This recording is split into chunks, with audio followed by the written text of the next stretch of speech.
Welcome back to the Resolution Room, where we turn tension into transformation through clarity, connection, and consistency. I'm your host, Dr. Nashay Lowe, and this is a space where we explore what's really underneath the moments that challenge us and how they can lead to something more honest, more human, and more whole. So let's get into it. Today's episode is all about the internal battles we face on the path to better health. So I'm joined by health and wellness coach Jessica Lasisch, who helps people shift their mindset and build habits that stick. So together we're exploring the intersection of health, self-talk, and internal conflict, things like why it's so hard to do what's good for you, how self-sabotage shows up in disguise, and what it really takes to change from the inside out. So if you've ever felt like your biggest challenge is you, this one's for you. So thank you for coming, Jessica. How are you today? I'm very good. Thank you for having me. Of course, you look lovely. Thank you. You too. Thank you. Thank you. So let's start off by discussing why do we struggle to do what's good for us? So we often know what to do, but still don't do it. And this is incredibly true when it comes to health. I'm sure you know better than anyone. Right. So Right. why do you think that is? Well, from experience and from what I hear all the time from my clients, it's not that people don't know what's good for them. It's that life gets in the way, right? Most of them, they're juggling just too much work, kids, responsibilities. And by the end of the time, they forget about themselves and then they're so exhausted. So they care, but they're just so tired and burned out. And before spending the time in the kitchen and preparing some healthy food, just quick, calling an Uber Eats. Don't want to promote Uber here, but and then they're just tired to do the workout and they forget. It's not about the willpower. It's all about the capacity. How much time do you have in a day? What can you fit in? Okay. And we'll talk a little later on about specific strategies we can use to address that. But I guess let's take it back a second and think about the perspective and how we look at healthcare and just fitness and wellness in general in the United States. So you're actually from Vienna, Austria, correct? Correct. Yes. Awesome. And so I guess from your perspective, now living in the United States, just as far as perspective goes, how does the way we look and learn about health and wellness in the US versus Europe impact the way we approach it? Well, I mean, when I think back 10 years ago when I came here to the US, was not I was surprised and how much food is everywhere and how easy you have access. Everything is already made and you just open the box and you eat it wherever you are. So when I think back, my grandmother brought veggies from her backyard. We picked the fruits from our trees. So it was all home cooking. She baked her own bread. And that was, the way how you grow up, how you learn about food is so different than here in America, the American diet. And it's mostly processed, quick opening something, especially here in New York City. And we forget about how important it is to nourish our body, because if our body gets not nourished very well, it also affects our mind. Exactly. And your personal transition, how was it hard for you to keep to your diet when you once you got here and saw how accessible everything was? It was not easy. It was really, no wonder you don't spend time in your kitchen anymore and prepare food. You just go get something for lunch, bring it in your office, then at night you go out, and of course it changes your body. So first I had really struggle with this American diet and with the lifestyle to adjust from my beautiful Vienna coming to New York City. It was challenging. Yeah, yeah. And in general for yourself during that transition and just thinking about a lot of women's fitness and wellness journeys, what are some of the most common mental roadblocks that you see in people trying to be healthier? Yeah, I mean there are a lot, but the common ones is anxiety, not enough sleep, depression, chronic stress, and just always burned out and exhaustion. And I think they're really connected because when you're not sleeping well, then your mood is off. And when you are anxious and constantly stressed, your body holds on the weight, your craving goes up, and you're stuck in all this cycle and fatigue. And it's not just about eating healthy or moving more, it's about getting the root of what's draining your energy mentally and emotionally. Mm-hmm. Excellent point in balancing what's mentally and emotionally going on versus what your body is physically going through. So, how do you distinguish between genuine self sabotage and just our nervous system trying to keep us comfortable and safe? Yeah, it's an important point because what we often call self-sabotage, it's actually the nervous system doing its job, right? Its work, trying to protect us from discomfort, from fear, or the overall change. It's not like people feel lazy or unmotivated. So instead of pushing us always harder, I try to remind and help my clients and to slow down and ask, what part of me feels unsafe right now, right? Think about what is it, what makes you feel unsafe. And that's how the shift, the shift comes then in this question and through this work, and then change is really happening. Going a little deeper on that, what are some signs that someone's internal conflict is actually rooted in shame or unmet emotional needs rather than lack of discipline? Good question, Doc. Good question. So, one of the biggest thing in the way someone talks about themselves, right? How they talk with their self, with their body, is there's always, I'm not good, I'm not enough, I always mess up. So it's negative talk. And that's usually not about discipline. I think it's related to shame.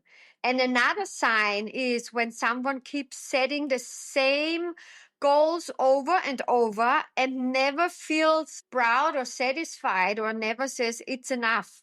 And in most cases, it's not about willpower, it's about emotional needs that were never really met. Maybe they didn't feel supported or safe, or when they're growing up in the childhood, but they were constantly criticized. So now they're chasing some health goals, not from a place out of love, but from a place of needing to prove I'm somebody or needing to prove somebody else. And so, in that sort of next conversation of them building a healthier internal narrative in your coaching practice, how do you help people rewrite the story that they tell themselves about who they are when it comes to food, fitness, and body image? Yeah, rewriting the story always starts with self-awareness, right? Most of my clients, they come to they think, oh, I need a new diet, I need a new nutrition, I need a new supplements, I need a different routine. But what they really need is to unlearn the old beliefs they have carried around over and over all these years. Things like, I have no discipline, I'm too big, I'm too overweight, I always fail, I'm not fit enough, I'm not healthy. So, what I teach them in the coaching sessions is gently start to unpack where those beliefs came from. Is it the comment someone made when you were younger or in your office? A pattern they grow up with. And from there, we build a new identity on that says, I know how to take care of myself. I can trust my body. I deserve to feel good. That mindset shift is where the real transformation then begins with the clients. Yes, that is so powerful. And it kind of makes me think, gosh, not to down anyone else's methods, but of course, there's just so many of the quick fixes, the 7-day challenges, the 30-day Right. challenges, the 5-day detox, and all these things. How do you kind of find your way through all the noise, or help your client get through all the noise of that and get to the real transformation? That's a good question. What is always key and what's always working, setting smart goals. Step by step. Don't push yourself. Don't have negative thoughts. Have fun with playing around new routines. Have fun with implementing new habits in your lifestyle, and be happy and listening to your body, because it will tell you when you go in the right direction. Your body will feel better, right? If you do something and you punish yourself, then your body will make alerts, and then you're not feeling comfortable. So always important is, especially with women, connect with your body, connect with your mind, connect with your soul, and be kind to yourself. Gosh. And what I love about your approach, it sounds like it's kind of hitting all of the pieces that go into healthcare and fitness. Because I think for a lot of people, like you said earlier, it's kind of just like, "Oh, I'm going to start a new diet, or I'm just going to exercise this many times per week," and that's, to them, the solution in itself, and not all of the underlying pieces of the mentality and the perspective and the emotional parts of it. So I love that you have like this holistic approach to health and wellness. That's amazing. You have a client breakthrough or a personal story that illustrates how powerful an internal reframing can be in health transformation? Um, yeah. So there was a powerful woman, businesswoman, she still have an amazing high level position, is always on the go, super successful. But Oh, she always Jessica, you don't have to talk about me. It's okay. yes. Go ahead. I'm But sorry. but she always said to herself, she was one of the bigger girls, and then she doesn't felt so good sometimes. I mean, she was this power woman and comes to meeting, and but she said, why I'm so successful in my business, but why my body is not doing what I want, why I cannot be successful with my weight loss program. So what we did, like I said before, smart goals. We really adjust every week. We took bad habits out. We put good habits in, but every week, step by step, we built a holistic health, nutrition, wellness plan for her, what fits in her busy lifestyle as a businesswoman, and nothing extreme, really small steps. And most importantly, we worked on her mindset, right? Shifting the story from I'm stuck in my body, and let's say my body deserves this. I'm not stressed and I love my shape. So after we did more also mental mindset shift, suddenly her body starts losing weight, and she felt more comfortable and more grounded. And because she was not stressing herself so much, she was finally working with her body as well. I love that. And so you started touching on this. So can you talk a little bit more about sort of the small shifts that have the biggest impact when someone's kind of stuck in this whole like start, stop cycle? Yeah, yeah. So I try to always remind them and bring them back to small steps, because they want to go too much and too fast, and everything needs to be happen right away. But that's not gonna work. It's not then consistent. So think something like learning or explaining them. Have a healthy, nourishing breakfast. And when you don't have time, make yourself a smoothie. Don't grab on the way in a coffee store this unhealthy croissant or the donuts or whatever. It's all sugar processed.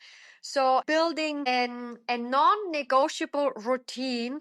For an example, the night before, get a nice, beautiful lunchbox and prepare some salad in there, what you can bring in your office. That's something what it helps. But the biggest shift is how to talk to yourself. Now we are back to this. Hmm. and how to talk to yourself when things don't go so perfectly. That's where most people then quit, and the negative self talk. So I try to help clients practice grace and get back on track without any shame or guilt. And that's when things really start to change, not from the perfection, it's from the progress they make. And just given all of your experience, what would you say to someone who feels like they're just constantly failing in their health journey? Well, first, I would say you are not failing. You're probably caring more than anyone else, and they are probably feel stuck, and there is maybe much more behind. It's not about the food or the workout. It's they're usually something deeper going. They're maybe stressed or past trauma, or even just never having feeling support or feeling safe to talk about what's really going on with them. And so I feel like when someone always fails and they come back once a week or every 2 weeks, and they're still, oh, I only did my workout once, or I only did this, I'm not good enough, then I realize I have to dig a little bit deeper, because there is way much physically psychology behind that, right? But it's be always positive and motivation, and give them the support and the feeling that's a safe space so they can open up and talk. Perfect. And building on that, um, what's one belief about health or healing that you wish more people would let go of? Yeah, I like this question. I feel like they say, clients say, oh, it's so hard to be healthy. It's so hard to stay healthy. It's so hard doing this and doing this. And that's what I said. It doesn't need to be hard. Just don't say this. Don't keep saying it. You need to have fun. And when you shift your mindset and you tune in your body, and then it's not, it's, oh, I'm going in the gym to burn all these calories because I had a pizza last night and now I need to go in the gym. No, now, because when you shift your mindset, you go in the gym and you are happy, you're excited to go in the gym, because then afterwards, this 1 hour, you feel fit, you're strong, you have a good energy. And then when you know and learn what you really need to eat, and macro and micronutrients, what fills your body to stay healthy, then it's not like this punishment and this wrong beliefs that they think being healthy or losing weight, it's a punishment. It's so hard to do this. Mm-mm. Well, um, Jessica, thank you so much for your insightful conversation. Please tell the people where to find you and learn more about your work and how to connect with you. Yes, I'm based in New York City, but you can find me and reach out through my website. It's my first name, Jessica, and my last name, Lasisch. So jessicalasisch.com. And I hope that was helpful for many, many people who are listening today. And Dr. Shay, very, very grateful for the conversation with you. Thank you so much for having me today. Of course. As always, thank you for joining me today in the Resolution Room. I'm grateful you're here doing this work alongside me. If this episode spoke to you, I'd love for you to please share. And until next time, keep building in the quiet, because that's what will carry you forward.